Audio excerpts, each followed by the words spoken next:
Hello, and welcome to Lexicology, the study of words. Now that you're developing your grasp of English words, where they came from, how to investigate them, how to think about their sounds, and you've learned a substantial stock of base forms, you're ready to start analyzing words. In this unit, you'll learn some processes that may help you identify base forms in words you don't know. Not all words are easily analyzed by their base forms. There are many changes that have taken place over the years, as you know from our inquiry into the history of the English language, but some of these changes have followed similar pathways and can be identified when you know how the processes work. Deletion rules are those that involve the omission of sounds from morphemes. Following are some examples of deletion rules using base forms. Be warned, there are exceptions to these rules, but they are common occurrences, and you should take them into consideration as you analyze words. For each of the processes we look at here, I'll show the examples and then reveal the rule that applies. Remember, these rules are not prescriptive rules that must be followed, but instead are descriptive rules that we have inferred from the evidence. Let's start with vowel deletion.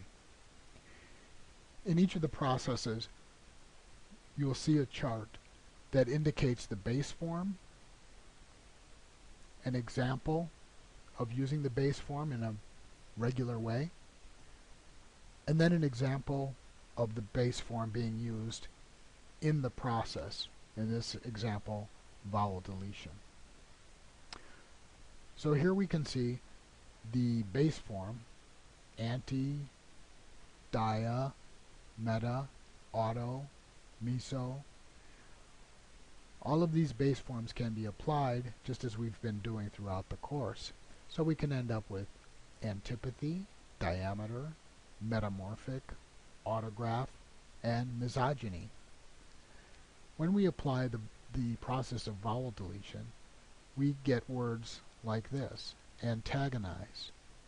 You notice that it's not anti-agonize, it's antagonize. Diuretic, metonymy, autism, misanthrope.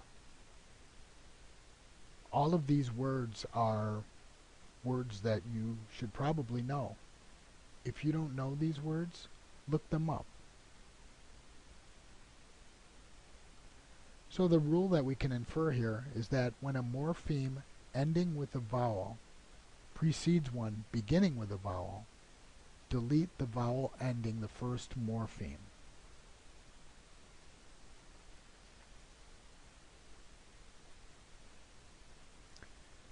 Next, e-deletion.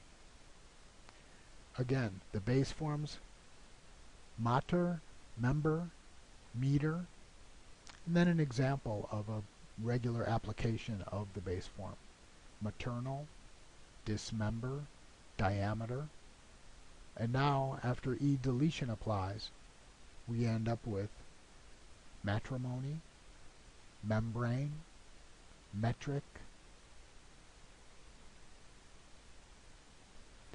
For morphemes that end in ER or OR, delete that final vowel if the following morpheme starts with a vowel.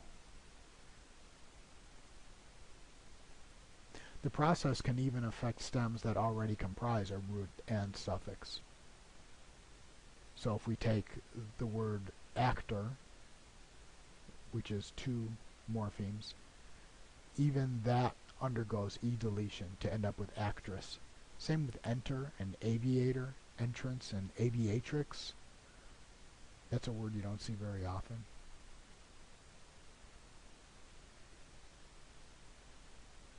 The next process is S-deletion. Base form: sir, spec, sist, secu, spir. Okay? And these, they look a little odd, but actually once you see the words they're in, they're fairly common. So we end up with words like insert, respect, resist, consecutive, inspire. Now, the words that have undergone the process we end up with exert, expect, exist, executive, expire. The rule here is following a morpheme that ends with X, that is the letter X, delete the initial S. Note that these S deletions only refer to the orthographic S. That is, the word spelling lacks the S, but the pronunciation keeps it in the form of the letter X. Remember from your study of the International Phonetic Alphabet that the letter X has two sounds, K and S, Ks.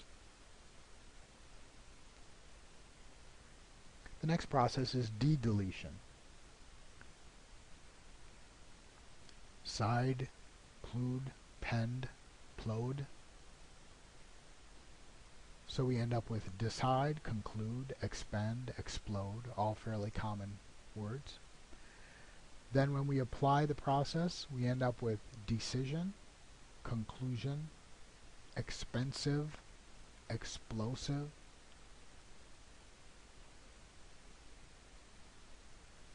And here the rule is when a morpheme beginning with S follows one ending with D, delete the D.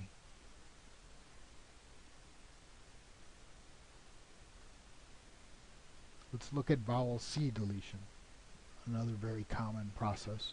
Spec, plick or plek, lig, okay? Spectacle, implicit, religion. When we apply the process, we end up with spy, imply, rely. When a morpheme ends with the letter C or G, it may be deleted word finally. Think about the relationship between these two letters phonetically, the K and the G. The way to do this is to look at your IPA chart. The next process is end deletion. For the base form an, you see examples anemic, anonymous, anarchy, anorexia. But once this process is applied, we end up with atheist, apathy, apolitical, atrophy. The morpheme an may become just A before a voiceless phoneme. Assimilation isn't exactly a deletion process, but it can be.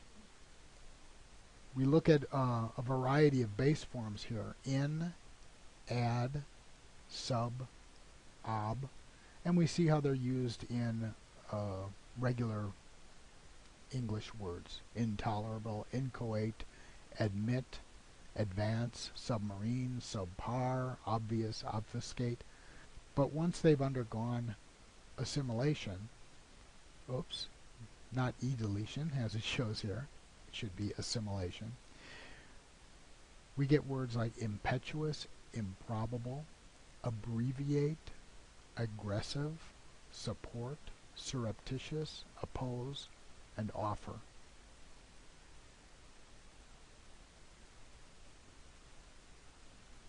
What we see here is that the final phoneme of a morpheme may be influenced by one or more features of the following phoneme. So in the in example here, the place of articulation has acquired the labial im feature because of the labial place of articulation of the following phoneme. Sometimes the assimilation is complete, and this is often indicated in the spelling, as in the word oppose. X deletion is another deletion process. Again, the base form X, which is out or away, expel, extend, exquisite, exodus. Once the process applies, we can end up with words like emit, educate, Oh, interesting. Eject and evolve.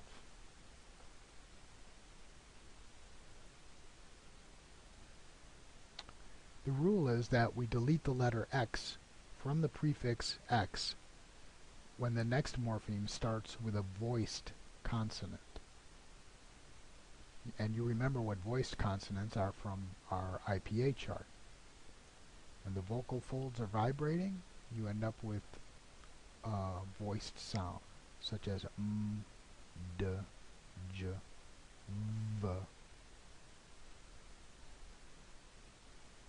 This basic introduction to deletion and assimilation processes should help you understand the changes that have occurred in English. There are other types of processes, but this introduction demonstrates how sounds can change in fairly regular ways over time. As you do word analysis, you'll find that your creativity can be very helpful. Look for similarities between morphemes you encounter in words and the base forms that you know. They're not always exact matches. Be flexible in your approach to word analysis.